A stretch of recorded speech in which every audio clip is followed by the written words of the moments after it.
Welcome. Today we're going to continue our discussion on gas law. Specifically today we're going to look at a concept related to pressure, a concept that we call partial pressure. And again, something that hopefully you remember learning some about in Chemistry 1, but we're going to really focus on some different ways that we solve calculations with what partial pressure is.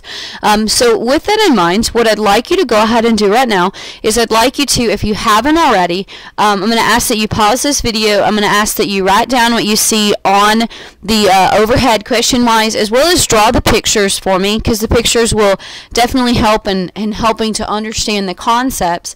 But it says, assuming the connecting tubes have negligible volume, which means the volume of the tubes is irrelevant, what is the partial pressure of each gas and the total pressure after all the stopcocks are open? Now remember, we actually talked about this on a previous day, but if you're looking at this picture, all that really means is assuming that there's no volume in here, and these are the stopcocks. So these simply keep the gas in place.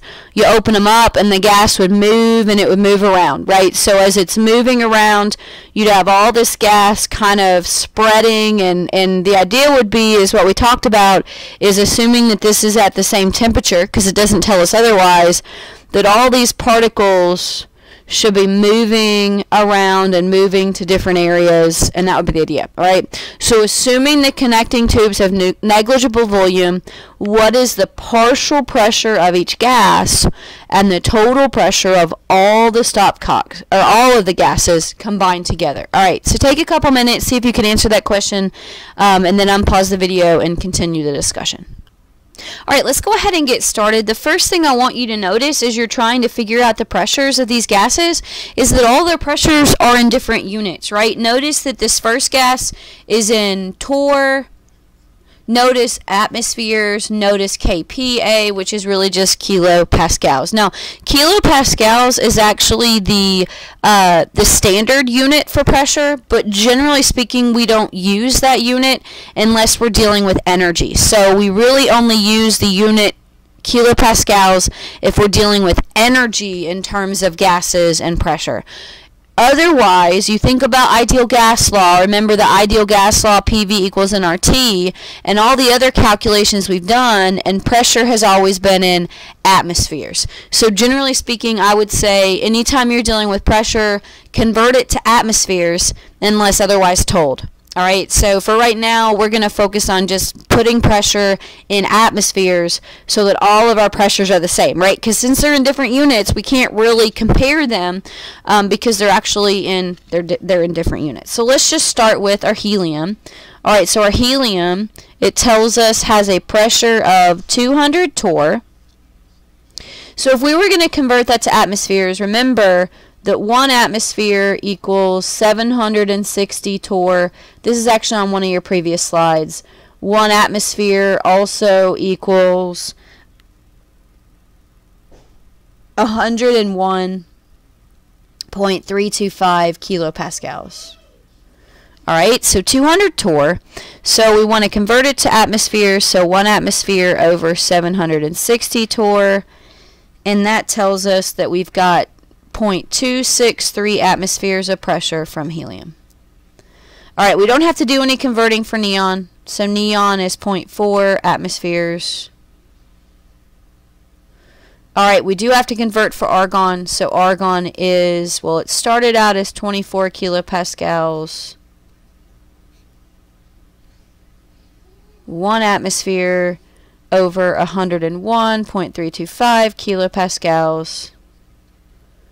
And we get that argon has a partial pressure of 0.238.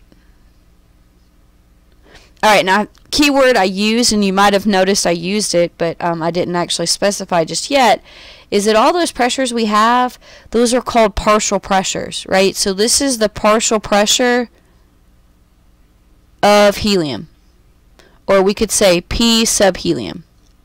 This is the, where is it? The P sub neon, and that is the P sub argon. So we've got a partial pressure for each of our gases, which means we already have our answers, right? What is the partial pressure of each gas? Well, for helium, it's 0.263.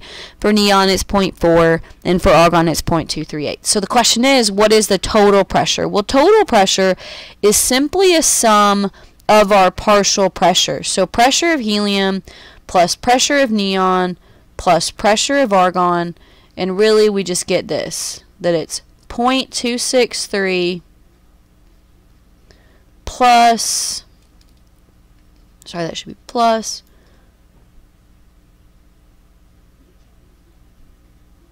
our 0.4 plus our 0.238. So we add them all together and we get that the total pressure is 0.901 atmospheres.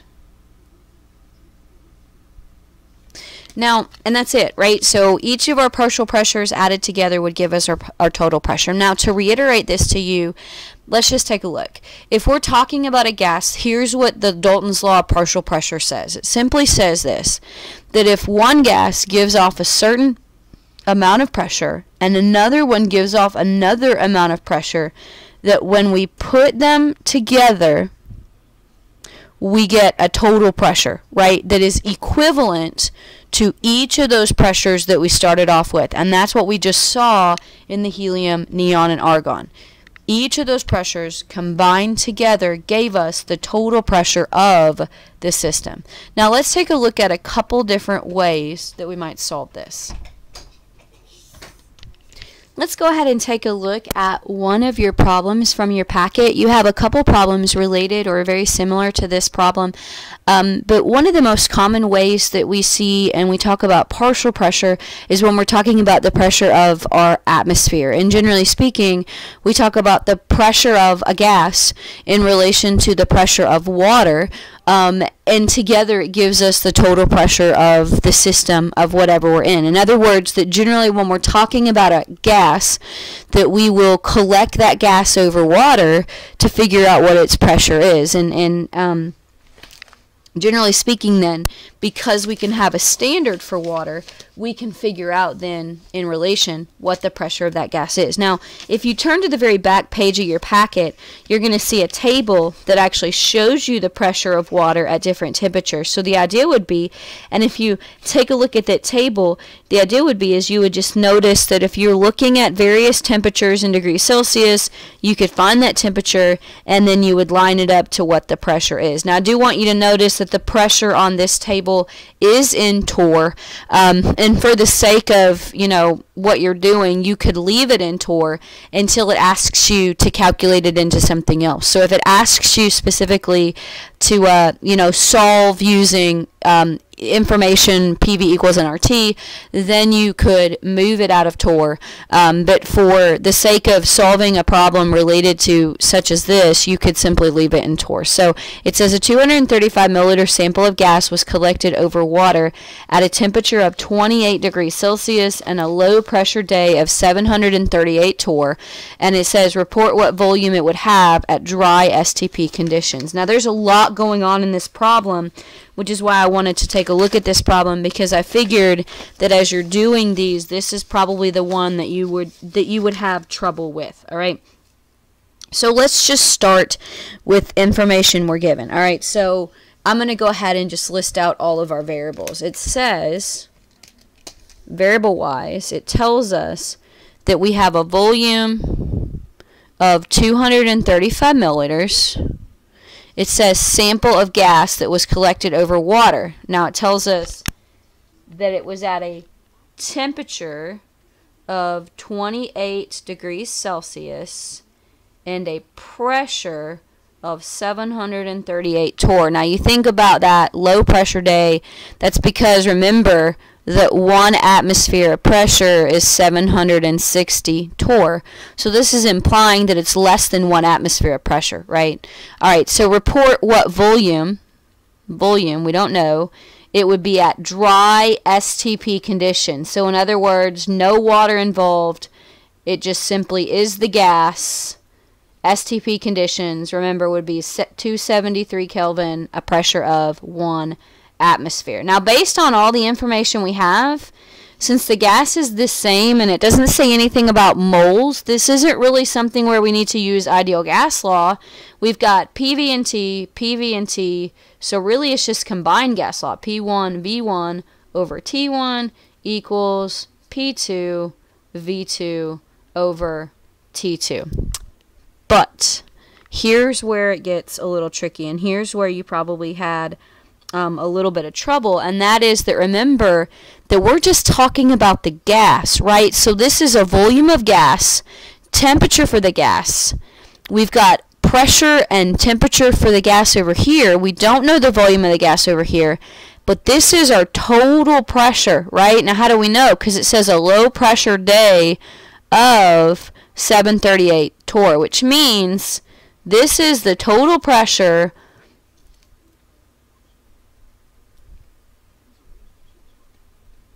of what? Of the water we collected it over and what? And the gas, right? So whatever the gas was. Okay, so all that's really saying is this is the total pressure we have. It's a combination of our two partial pressures, which in this case is the water it was collected in and the pressure of the gas. So the question is, can we figure out the pressure of the gas based on this information? And the answer is yes, because we technically have this. So let's see how we have that. So what I'd like you to do is go ahead and take your packet and turn back to the back page of it, to that chart that I just mentioned to you a minute ago, that table 15 that gives you the vapor pressure of water at various temperatures. And remember that the temperature we're at is 28 degrees Celsius. So let's find 28 degrees Celsius on our table, and let's see that the pressure of water at that temperature is 28.3 torr. Now find it again on the table. Look for 28 degrees Celsius. Find how much the pressure of water is there, and it says 28.3 torr. So 738 torr of our total pressure equals 28.3 torr for water plus the pressure of our gas, which we don't know, right? We don't know the pressure of the gas yet, but we could figure that out. All we got to do is isolate our variable.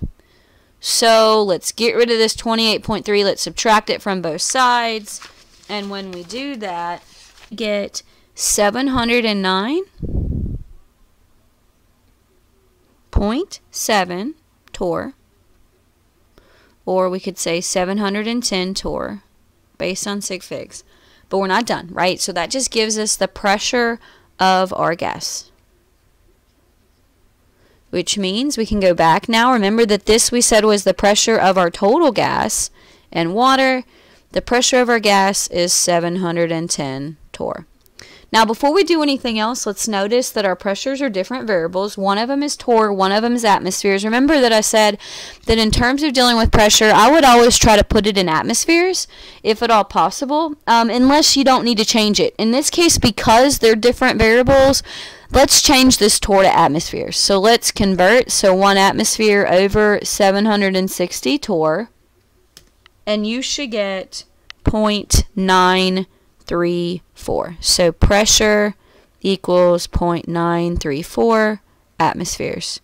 Now we can plug it in, right? So we've got our equation, P1 V1 over T1 equals P2 V2 over T2. So we've got our pressure, 0.934 atmospheres. We've got our volume, 235 milliliters. If you wanted to change that to liters, you could, but you don't have to.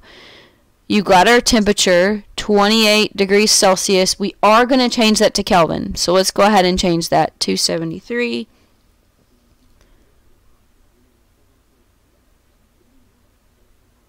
Now, again, remember why we change our temperature into Kelvin. We change it into Kelvin because it allows us to have a 0 point, right? It makes it very hard to solve calculations when in degrees Celsius because there's no 0 point in our temperature, but in the case of Kelvin, there is. All right, so that equals, and then 1 atmosphere. We don't know volume. but it is over our temperature. Remember, our temperature was STP, so that's why it's 273 Kelvin. All right, so isolate our variable, solve for our volume, and we should get that V2 is 199 milliliters of gas. If you had that in liters, you could have had 0.199 liters. Rounded based on sig figs, and what do we end up with? It looks like we're right. So we've got 3 sig figs. So we could have left that as is, and that would be it.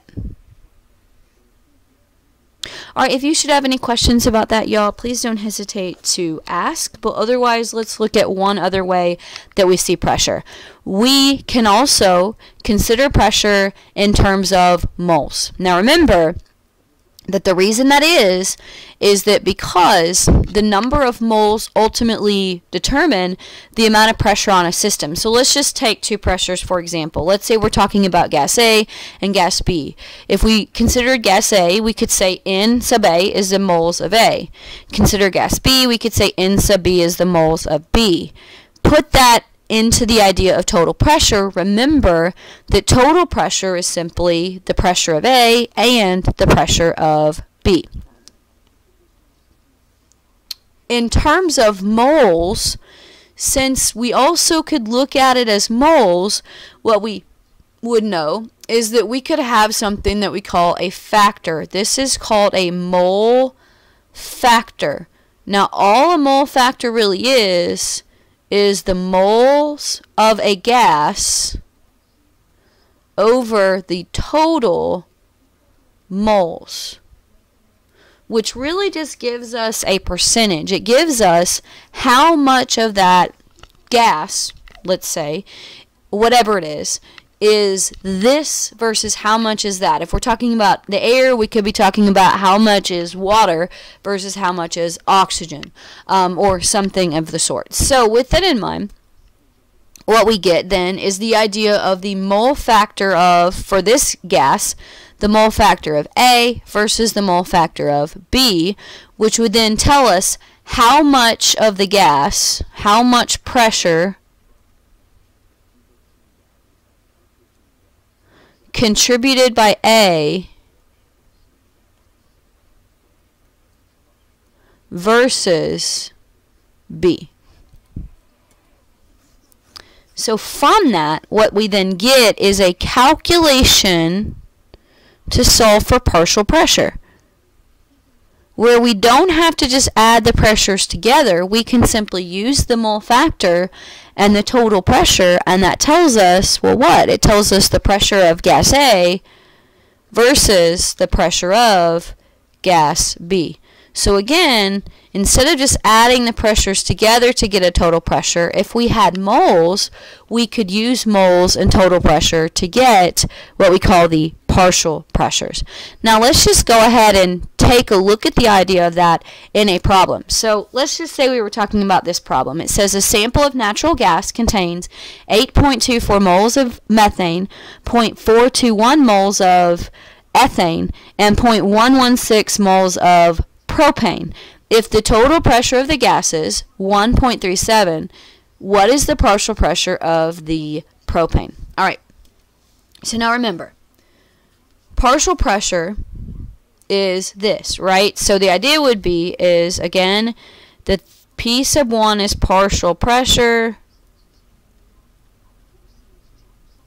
X is the mole factor, and P sub T is total pressure. And let's think about what we know. Alright, so we know that the total pressure is 1.37 atmospheres. We also know this. Now let's look at what this is saying. Remember that we're trying to figure out the partial pressure of propane, right? So we're told that we have 0.116 moles of propane, right? That's the moles of propane.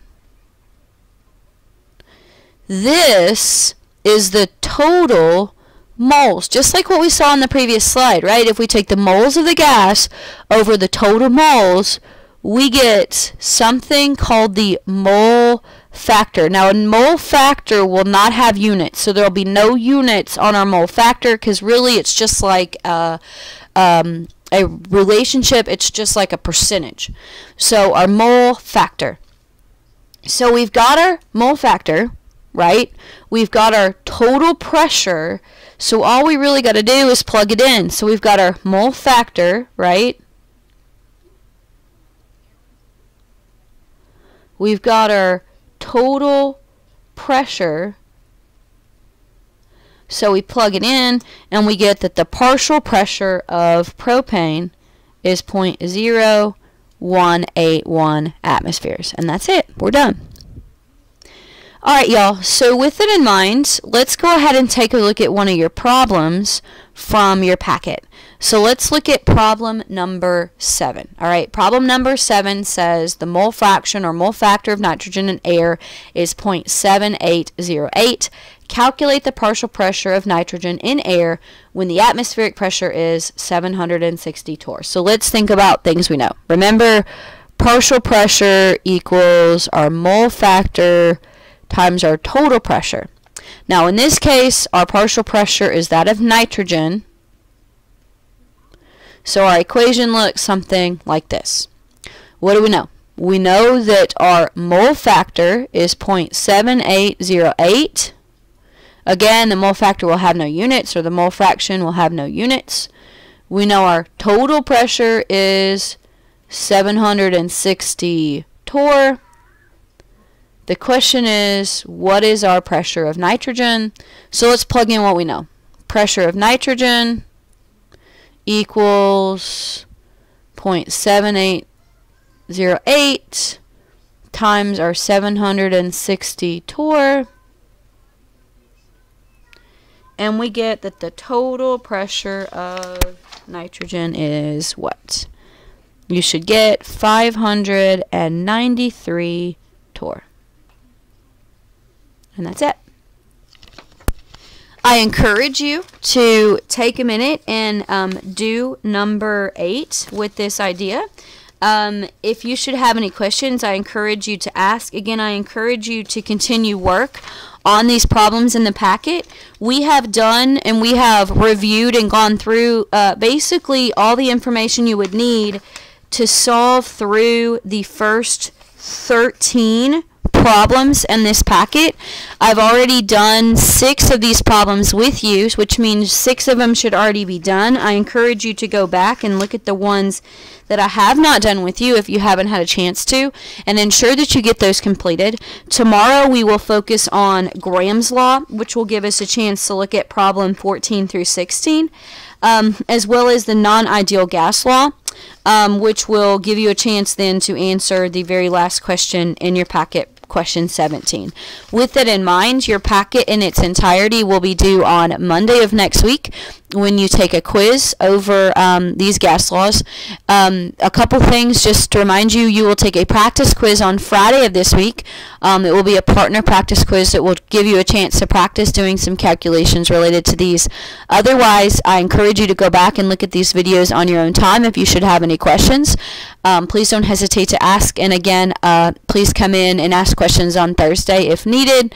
And that would be it. I hope you all have a great day. Again, continue work on your gas law packet.